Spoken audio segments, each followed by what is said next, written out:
सत्ता आती है और जाती है, अपनी कैरियर की चिंता करो। तुम आईएएस हो, आईपीएस हो, तुम अपनी कैरियर की चिंता करो। तुम्हारा कैरियर भारत सरकार है, गृह मंत्रालय है। तुम्हारा कैरियर झारखंड की जनता है। झारखंड की जनता के टैक्स के पैसे से ही तुमको तनख्वाह और बंगला मिला हुआ और सिक्योरिटी गार्ड मिला हुआ है। कभी मत बोलना।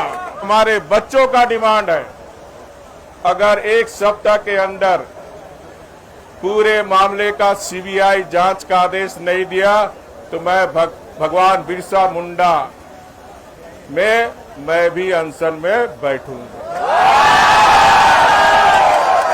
जो बैठाने जाता है वो उतारना भी जानता है। जेपीसी पीटी से भी ज्यादा घोटाला, मैं बार बार इस बात को कहता हूं, ज्यादा घोटाला जेसीसी सीजीएल में घोटाला हुआ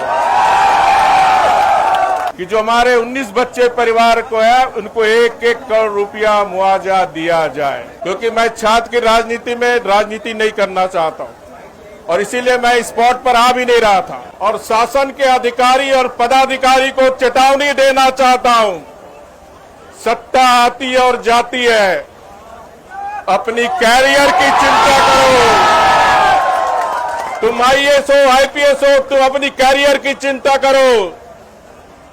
तुम्हारा कैरियर भारत सरकार है, गृह मंत्रालय है। तुम्हारा कैरियर झारखंड की जनता है। झारखंड की जनता के टैक्स के पैसे से ही तुमको तनख्वाह और बंगला मिला हुआ और सिक्योरिटी गार्ड मिला हुआ है। कभी मत बोलना। किसी एक पार्टी झारखंड मुक्ति मोर्चा का राजनीतिक कार्यकर्ता बनके मैं पूरे राज्य के अधिकारियों को चेतावनी देना चाहता हूं। आपके मां बाप ने आपका पेट काट के आपको आईएएस आईपीएस बनाया ताकि संविधान में, प्रशासन में बैठे हुए लोग, चाहे सत्ता पक्ष हो चाहे विपक्ष हो, निष्पक्ष होकर आपको काम करने की जरूरत है। और इस आंदोलन को भविष्य में और छेड़छाड़ करने की कोशिश मत करना, नहीं तो ईंट से ईंट झारखंड की जनता बजाएगी। क्योंकि बच्चे बच्चियां, किसी न किसी घर के बच्चे बच्चियां, आज झारखंड की एक एक जनता, चाहे वो आदिवासी हो, मूलवासी हो, चाहे वो झारखंड वासी हो, हर एक बच्चे बच्चियां उनसे जुड़ी हुई। आज पूरा झारखंड का हर परिवार, जो झारखंड में 68 लाख परिवार है, वो 68 परिवार के बच्चे बच्चियों की भावना यहां जुड़ी हुई। इसलिए मैं पूरे झारखंड की 4 करोड़ जनता से अपील करना चाहता हूं कि आप तन मन धन से, जो विगत 6 वर्षों से, जब से कांग्रेस जेएमएम झारखंड की सरकार बनी है, तब से इनके भविष्यों के साथ खिलवाड़ करने का काम इस सरकार के द्वारा हुआ।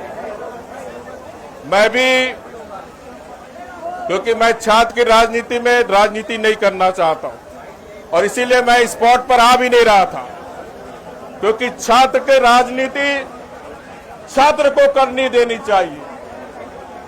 लेकिन जब ये घटना रात में टीवी के द्वारा, यूट्यूबर के द्वारा मुझे जानकारी हुई, तो मैं भी छात्र आंदोलन से ही मेरी जन्म हुआ। 1974 लोकनायक जयप्रकाश नारायण के अंदर आंदोलन, उस समय मैं आईएससी पे पढ़ रहा था। लोकनायक जेपी ने कहा कि परीक्षा नहीं देना छात्रों को, और हमने भी परीक्षा नहीं दी। फिर इमरजेंसी लगा, इमरजेंसी में गिरफ्तार था।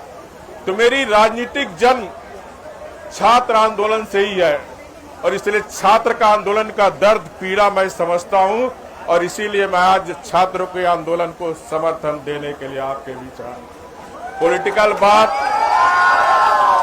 इस मंच से मैं नहीं करूंगा। पॉलिटिकल बात मैं बाहर आके आपसे, मीडिया के साथियों से करूंगा।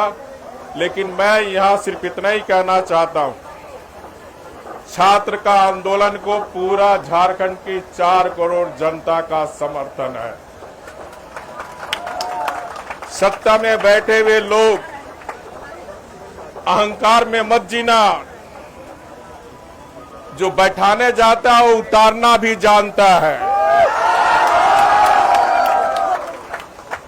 इसलिए लोकतंत्र में ये जो हमारी जनता है यही मालिक है। इसलिए मैं सरकार से अविलंब मांग करता हूं, छात्रों को धमकाना बंद करो। छात्रों की जो जायज मांग है, जेपीसी 14वीं जेपीसी पीटी परीक्षा रद्द हो, मामले को सीबीआई दो। दूसरा, जेपीसी पीटी से भी ज्यादा घोटाला, मैं बार बार इस बात को कहता हूं, ज्यादा घोटाला जेसीसी सीजीएल में घोटाला हुआ। और ये घोटाला कोई एक बार नहीं हुआ, चलो एक बार हो गया, गलती, मनुष्य से गलती होता है, उसको माफ किया जाए। लेकिन ये 6 वर्ष से 10 परीक्षा में घोटाला हुआ, नौकरियां बेची गई, हमारे भविष्य के बच्चे को बेचा गया। और सबसे दुखद बात यह है कि इसी सरकार की लापरवाही से उत्पाद सिपाही में हमारे 19 बच्चे बच्चियां असामयिक इनको मृत्यु हुई। लेकिन यहां की सरकार की नींद नहीं खुली, उनको 1 रुपये का मुआवजा देने का भी हिम्मत, इतनी संवेदना भी नहीं थी कि हमारे झारखंड के बच्चे बच्चियां सरकार की लापरवाही से कड़ी धूप में उनको दौड़ाया गया और 19 बच्चे को हमने झारखंड से खो दिया। इस मंच से मैं मांग करता हूं सरकार से कि जो हमारे 19 बच्चे परिवार को है, उनको 1-1 करोड़ रुपया मुआवजा दिया जाए।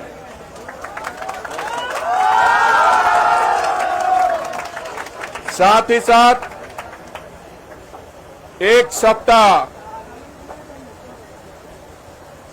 एक आंदोलनकारी रघुवर दास सरकार को चेतावनी देना चाहता, 1 सप्ताह के अंदर जो हमारे छात्रों का डिमांड है, हमारी बच्चियों का डिमांड है, हमारे बच्चों का डिमांड है, अगर 1 सप्ताह के अंदर पूरे मामले का सीबीआई जांच का आदेश नहीं दिया तो मैं भगवान बिरसा मुंडा में मैं भी अनशन में बैठूंगा। और जब तक बैठूंगा, जब तक हमारे झारखंड के छात्रों का भविष्य के साथ भविष्य में कोई खिलवाड़ ना हो, सरकार ऐसी प्रावधान करे, ऐसा कानून बनाए ताकि किसी तरह की कोई अनियमितता, चाहे वो जेपीसी की परीक्षा हो चाहे सीजीएल की परीक्षा हो, उसमें अनियमितता ना हो, क्योंकि यही बच्चे हमारे आने वाले झारखंड की पीढ़ी, ये भविष्य हमारे बच्चे झारखंड के, उन बच्चे के भविष्य के साथ खिलवाड़ मत करो। आपके भी बच्चे बच्चियां हैं, उनका भी चेहरा आप देखो। उसी तरह हमारे बच्चे बच्चियां अब देख रहे हैं किस तरह समझ झारखंड के छात्रों को मांग कर लेकर हमारे बच्चे बच्चियां आज 20 दिन से अनशन और धरना देने का काम कर रहे हैं, भूख हड़ताल में बैठे हुए हैं। इसलिए मैं सरकार से हरदमता छोड़कर, प्रतिष्ठा का विषय ना बनाकर अविलंब सरकार की मांग को आप पूरा करें। अगर आप साफ सुथरा है तो आपको जेपीसी और सीजीएल में सीबीआई देने में क्या आपत्ति है? अगर सरकार की कोई संलिप्तता नहीं है तो सरकार को तत्काल, अन्यथा झारखंड की जनता समझेगी कि ये दोनों परीक्षा में कहीं न कहीं सरकार के शीर्ष बैठे हुए राजनेता नौकरशाह की संलिप्तता कहीं न कहीं है।